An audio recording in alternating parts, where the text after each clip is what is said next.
Hey, everybody. Welcome to this week's edition of Let's Talk Thursdays with Dr. Keela. Of course, I am your host, Dr. Keela, board certified family practitioner, speaker, and award winning author of Nia and the Numbers Game. In honor of International Women's History Month, I will be interviewing four really amazing teenage girls from various backgrounds who have eclectic interests and who are really awe-inspiring. We're going to learn a little bit about their families, what they're passionate about, and any obstacles that these young ladies have overcome. Last week, we had Jayla Jackson on. So if you did not have an opportunity to see that interview, I suggest you go and check it out on my IG channel. Today, we're going to be speaking with Miss Oumy. Hi there, Oumy. So let's bring you on here.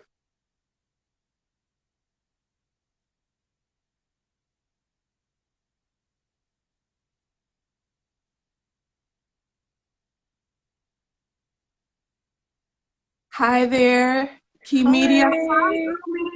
Oumy. How are you? I'm Welcome. good. How are you? I'm doing well. Now, Oumy, I do not want to butcher your last name. So will you tell me the correct pronunciation of your last name? Yeah, Guy. Guy. All Yeah. right, everyone, welcome to Let's Talk Thursdays. And I want to introduce you all to Oumy Gueye. As Dr. Keela Henry stated, my name is Oumy Gueye. Currently, I am a first year at Emory University. Um, A little bit about me. I went to Booker T. Washington High School, which is a school in Atlanta, Georgia, like the Southwest area. I'm currently in school dabbling between either pre-med or pre-law. So that's just a little bit, a brief synopsis about like myself. Okay, tell us a little bit about your family. Do you have any brothers and sisters? Are your parents together? Did you grow up with both your parents? My parents are together. Basically, they were born in Senegal, West Africa. So I consider myself to be like Senegalese American. And they've been together for a while now. So I've grown up with both of my parents. Yeah, like in the house. Okay. What about brothers and sisters, or are you an only child? No, I have two siblings, one brother, one sister. My sister is currently a freshman, and she's 15, and then my brother's a senior this year, and he is 17. Okay, so you're the oldest. Yeah. So we're a little bit similar. I have also one brother and one sister, but I'm smack dab in the middle. Wow, okay. All right, Umi, let's shift gears a little bit. So, you are a leader as part of the Harvard Diversity Project. Tell me what that experience has been like. Yeah, so participating as basically like a student leader in the Harvard Debate Council Diversity Project it was a very, very, very unique experience, simply because it required that you are always like on your feet, basically. Like you have to think fast. You have to, you have to think fast while also like doing what like the best option is basically. So you have to like think your options out, but then you also have to come up with the best solution for whatever the like debate topic or whatever like the assignment was basically. It was a very hard program for me, simply because it's designed to be a hard program, because it's supposed to challenge you, Right. and the curriculum is definitely very unique. It's not like one of those extracurricular activities to where you basically have something that's like something similar to like your school activities is definitely different simply because created to be like exactly like the opposite of what you would do in a classroom. So it was a lot of like project-based learning, and it was a lot of like surprises. And that's kind of what made it so hard for me because um, it was always like you never knew what you were getting yourself into, kind of. And I feel like I really owe my like all of well part like of my success to the program simply because it taught me to never be too comfortable in what you're doing basically. So yeah, it was a very hard program, but it was definitely important in helping me uh gain like the technical skills needed to navigate both the post-secondary journey and also like my career journey. So yeah. Well, even though it was challenging, it sounds like you were able to rise to meet the challenge. Definitely. Tell me something. Does becoming or being a leader, does that come naturally to you? Being the older child, do you feel like you were the leader for your younger siblings? Or is it something that you feel you've picked up just reading books or watching others? Okay, so being a leader, I'm going to talk about in the sense of like inside of the house and then outside of the house. Okay. So inside of the house, definitely a leader. My parents are like English isn't their first language, so a lot of times I did have to like do certain tasks that like other parents are just like naturally like accustomed to, which is kind of what made me like a leader inside of the household. And my parents always um let me know to like make sure that I'm keeping like I know what I'm doing in the back of my head simply because I'm like uh the I don't know, the example basically for like my younger siblings.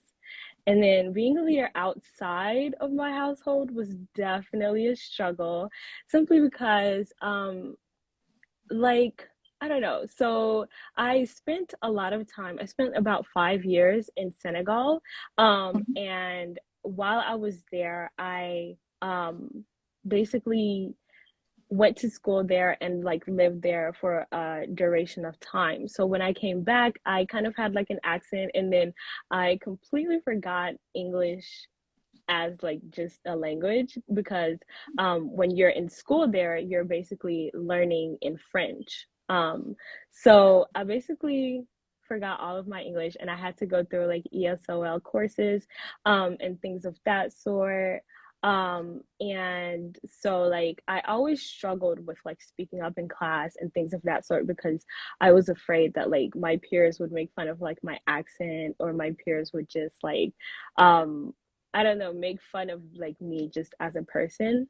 So I struggled with that all throughout my sophomore year of high school, which is when I started participating in the Harvard Debate Council Diversity Project and also like my school's debate team.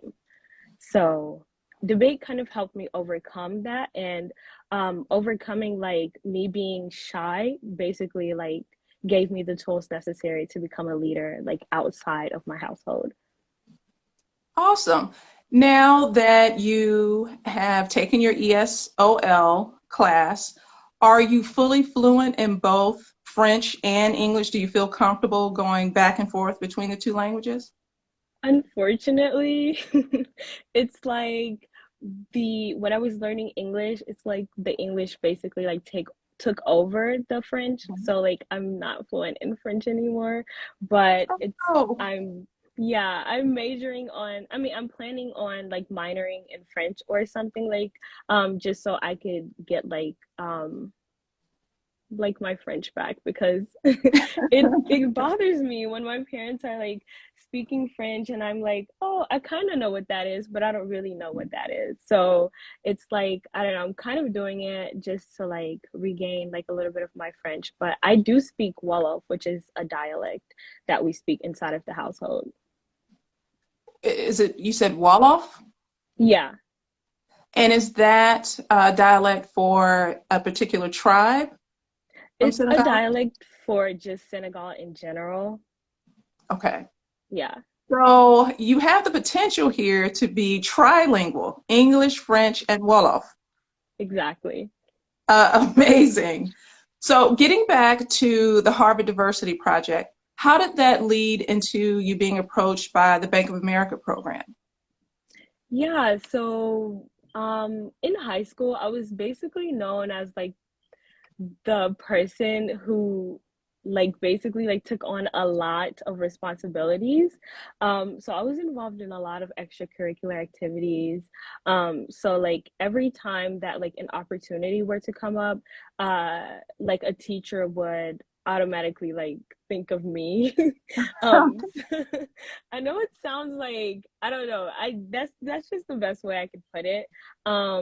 And like so one of my actually like my dual enrollment teacher, like my dual enrollment director, she basically like um told me about like the Bank of America Student Leaders Program, and that's basically like how I applied and then eventually um got a chance to like become a student leader because it has a very low acceptance rate. So I was like, oh, I'm definitely going to say that I'm a part of this program, throw Harvard in there. Um, so I think the Harvard Debate Council Diversity Project being on my resume definitely helped boost like my, I don't know, competitiveness for the program. Do you see yourself as an activist? Definitely. I definitely see myself as an activist. Like, if not on social media, then definitely like in person. I've participated in a couple of protests. And honestly, like, even if it's like not participating directly in protests, I participate in like educating, like the education part aspect of like activism simply because like I go to a PWI. Mhm. Sometimes people do say things that are not right. That's just I don't know what other way I could put it.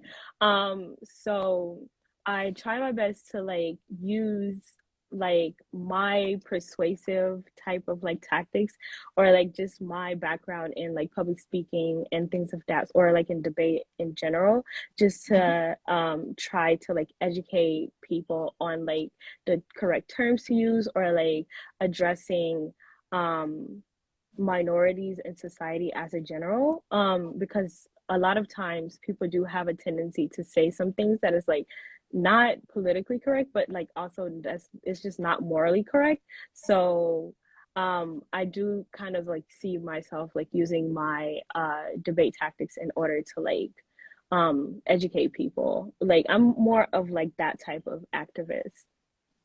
Okay. You mentioned that you took part in a few protests. Yeah. What do you mind sharing what those were? Yeah, so like the Black Lives Matter protests, there were a couple downtown that I took part in. Um, Honestly, that's probably like the only one that I can think of. Were you afraid at all or scared taking part in a protest? Definitely, definitely. It was just honestly like nerve-wracking for me simply because I'm not usually like I've struggled with being shy like my whole life. So I'm not usually like the type to like get out, volunteer and like put my like self out on the line like that. So it was a Mhm. very scary situation to be in. And like my mom was like, okay, Umi, like be careful. If this happens, do this. If this happens, do this. And I was just like, oh my God, like should I even be like partaking in any of these activities or should I just like sit down and um just like not participate at all? So yeah. Well, if I may give my advice here, I prefer, particularly for us as young girls and women, to sit down and let the men take part in the more physical things like that. You obviously are a leader, and like you said, you have great debate skills, and your teachers have recognized the fact that you're very responsible and you're accountable and that you're a leader, which is why you get picked, right, for so many projects and to be able to participate in certain programs. That's Yeah. where you can use your intellect, right? Let the guys, they're actually built for that. We're not. And you don't need to take on that stress. We need you to salvage that wonderful brain of yours. Now, shifting gears a little bit, Yeah. we, of course, are in the midst of a pandemic, and a lot of these protests have occurred during that time. How has the COVID-19 pandemic affected your daily life? Yeah, so during the COVID-19 like pandemic, we basically like almost every school in the like world moved to being like 100% virtual. That really took a toll on me, like not necessarily academically, but definitely like when it came to like my mental health and like just like I don't know, it definitely changed me because like if anything, like the number one reason why I would get up in like in the morning was to like Mhm. basically like attend school. And not only for like the academic portion, but also for like the extracurricular activities portion because Mhm. I definitely enjoyed like just I don't know, I'm kind of a nerd. I enjoy There's like nothing wrong with challenging being a nerd. myself. I agree. I enjoyed challenging myself and like virtual school was not really like challenging for me simply Mhm. because like they poured a lot of resources into like kind of making the information like a little bit easier just so like we can comprehend it since we're not like face to face and we can't like sometimes like if a person's wi-fi were to go off it would like be no big deal and I feel like that was kind of a way for people to like not attend because like if like you just blame it on your Wi-Fi, then like you're good. Like you don't have to like come up with proof or things of that sort. So just like not seeing my friends, not partaking in extracurricular activities, and like not being face to face with teachers is was like very hard for me. Like I joke around like with my friends in college. I'm like, oh, I like to like one of my friends asked me like, why do you sit like front and center in like one of our lecture classes? And I was like, I like to breathe the same air as like my professor. I like it. But it just goes to show that like I'm that type of person to where like I really enjoy like learning when it comes to like face to face instead Mhm. of like virtually because like my participation like skyrockets. If I have a question I'm more likely to ask it instead of like having to get off of mute and have like you right next to the professor like asking the questions. I don't know, I just so yeah, the COVID-19 pandemic definitely affected me. I found myself to just I was just like staying in the house. Like at one point my mom was like, Umi, like, are you sure you don't want to like go outside, like breathe in some fresh air? And I was just like, no, like, what's the point? I'm not gonna see my friends. I'm not gonna see like anyone Aw. from school. So yeah, definitely. It sounds like you felt a bit isolated with this going on. And you also mentioned that it did take a bit of a toll on your mental health. What kind of things do you do to try to stay mentally healthy? Yeah, so I really enjoy just like being around people. So I tend to like always have like my friends come over, um, like just hanging out with friends, like even like we don't have to spend money in order to have fun. Like even just like True. one time during the first semester of college, like we um we're like just riding with the windows down and listening to sad songs. I just like talking, vibing, like just being around people because it just I don't know, I kind of like get a chance to like we get to talk about everything that like we're feeling basically. Like I feel like I do good in like attracting people who like to check up on you if you're not doing well, who like to like Mhm. ask like, oh, how was your day? And like I really love that because I'm that type of person. Like I ask about like your day and I ask like how are you doing? Or I text you and I'm like, oh, I haven't seen you all day. Like what's going on? So for that to be like reciprocated really helps like my mental health. Yeah.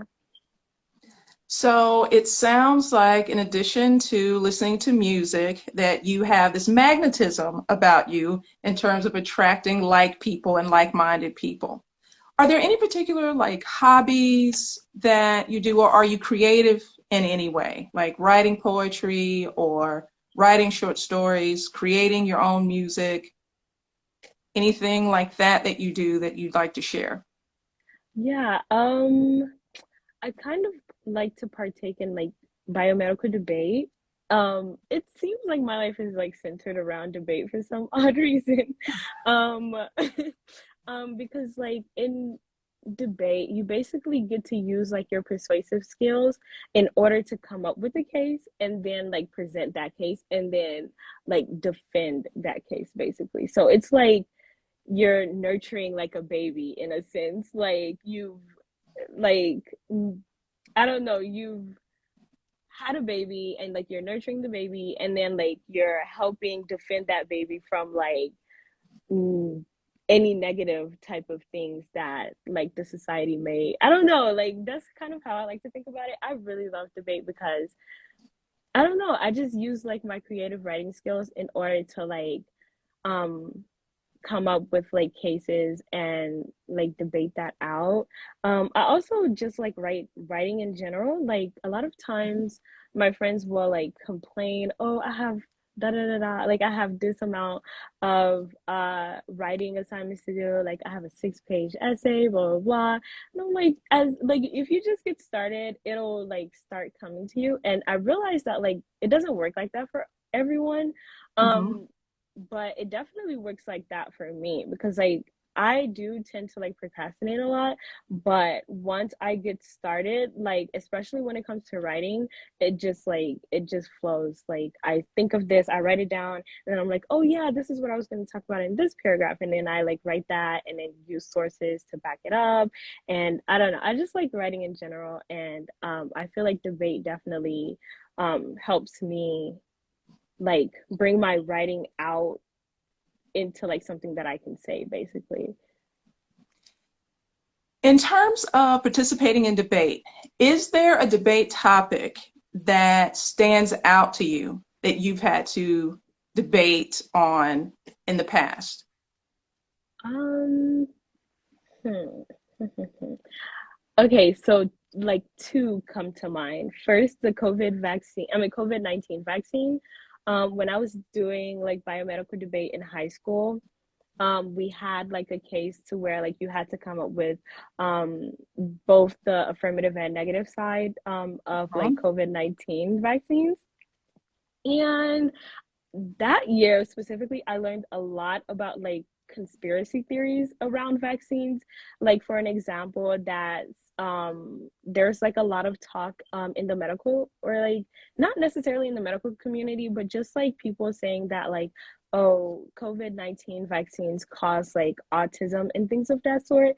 So I was like where did this come from? I was very curious about like the whole notion that like COVID vaccines like cause autism and things of that sort. So that was why the COVID-19 one was very interesting to me. And then a second one is like immigration. Immigration is a very controversial topic, and like Andy, yes. just hearing the negative like I don't know, like the negative sides to immigration kind of was just like eye-opening in a sense because I do tend to like always like try to think positive, but like I feel like when I debated that topic, it definitely helped me like understand that there are people like in the world that aren't always like me, like just positive. So I don't know. There was also a lot of conspiracy theories or like illogical arguments when it came to like immigration as a whole. So I really liked that one, and I really liked. I don't know because in debate, you kind of have to like you have to be ready to argue both affirmative and negative. So I Right. also had to come up with a negative case for immigration. And I don't know, I would always go in fingers crossed. I would be like, oh, please let me get affirmative. Please let me get affirmative. So I could like put my all into it. You also mentioned that you have an interest in medicine and becoming a doctor. So, I'm a little bit biased since I'm in medicine. What drew your interest into medicine? And have you started thinking about what type of doctor you may want to be? Yeah, so I don't really know. Like right now, I'm dabbling between like pre-med and pre-law simply because like I realize that I do not like math. I just really don't like math. And like I don't know, I'm currently taking like a chemistry course and it's just like whoa, like oh my gosh. Like I don't know. So I'm like dabbling between the two, but like the reason why I originally came into college and I was like, yeah, pre-med, pre-med, pre-med is because of the fact that like I have a tendency to like care for people. And I feel like being passionate and caring for people definitely goes a long way in the medical field simply because that is like what you're doing. And I really Mhm. like having relationships with like people. Like I don't know, like the whole notion of like I don't know, cause like I don't know, I feel like having a relationship with someone, it definitely helps you like go back and like think about like the different ways that you can care for that person. So that's why I originally liked medicine. That and on top of the fact that like my grandmother passed away due to like breast cancer. I'm So sorry. thank you. But yeah, that was like kind of like what sparked it for me, I think. And just like then like right then and there I started pouring like all of my resources into like medicine, medicine, medicine. So that's originally like my two reasons why I genuinely like medicine as a whole. Are there any obstacles that you've recently overcome? Um, I Excuse would me. say just not being home. I feel like that's a really, really, really big obstacle for me, simply because, um, like I feel like my parents have kind of like held my hand throughout like my whole academic journey. Okay. And like when I moved into college, I kind of had to just like let go of their hand in a sense, like not literally but like figuratively, and that was like my biggest obstacle. um yeah, I think that was my biggest obstacle, definitely going to college and just like kind of leaving my parents like alone for a little while. Like we still always talk to each other, of course, Sure. but like it's kind of different. So Well, you're a little more independent now. yeah. Do you feel like you're truly heard by your parents, your peers, your professors? Definitely, definitely. When it comes to my parents, definitely because like I tell them like everything, like all my successes, failures, and like we basically like talk about them together. Like if anything goes wrong, like at any time, I automatically think to call like my parents. And I feel like that's because I'm heard when it comes to them. My peers definitely as well because um I don't know. They kind of support me in like whatever I do. Like when I just like text in the group chat and I'm like I don't know what to do about this. There's like 100 messages that are just like, oh well, you could go about it from this way, or like thinking outside of the box, go about it from this way. And then when it comes to my professors, also definitely because like I'm definitely the type to like book office hours and like come and just talk to you about like academics, but also like um I don't know, anything that I may be like having to deal with like on the college campus and things of that sort. So from all three like people. like groups of people, definitely I feel heard. Sounds like you have a very strong support system, and that's key. Definitely. Now, is there a particular place that you feel is your safe space whenever maybe you're feeling a bit afraid or nervous? Yeah, I would say definitely like when I'm in Atlanta, like my house, just like I don't know, being around my parents and my siblings, and then when I'm on college, when I'm on like campus, definitely my dorm, because like I have a double, but I like have like a single. Like I'm living by myself in my dorm. So Mhm. like if I'm just not feeling it, I just go to my dorm and I just like take a quick nap or something to like I don't know, start over. As much as I am biased toward medicine, I have to be honest. During our interview so far, your face just really lights up when you talk about debate and your creative writing. I honestly think probably law is going to be where you end up because, and you can build relationships with your clients in law Yeah, as well. definitely. And just like in medicine, there are a number of different specialties. There's primary care, which is what I do as a family practitioner. But as you know, there's surgeons, OBGYNs, pediatricians, etc. Same Mhm. thing with law. There's immigration law, there's criminal law, there's intellectual property law, real estate law. So there are just so many avenues that you can take. So I'm not trying to tell you what to do, Oumys, but I'm just telling you what I noticed as an elder. I mean, your face just lights up when you talk about debate. You Now, know, that's any, funny.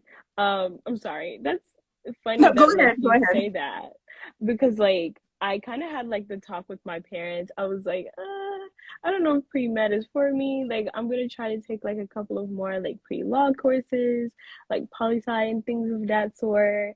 Mhm. And they were like, we kind of knew this was happening. Like we didn't want to tell you because then you would have it in the back of your head. We kind of wanted you to like find it out, like find out on your own. But it seems like I'm headed towards pre-law, which is completely fine because that's what college is for.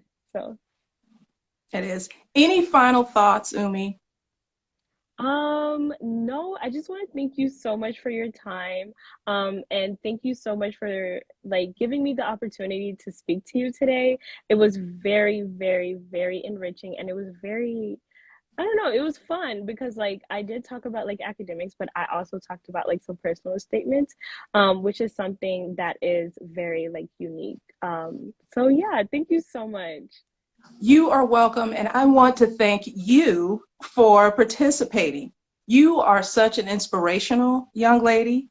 And so when other girls watch this, I want them to be inspired by you. Thank you. Thank you so much. All right. Well, Oumys, you are one of the leaders of tomorrow, and I am so proud of you. Thank you. All right. Take care. Have a good evening. You too. Bye. Bye.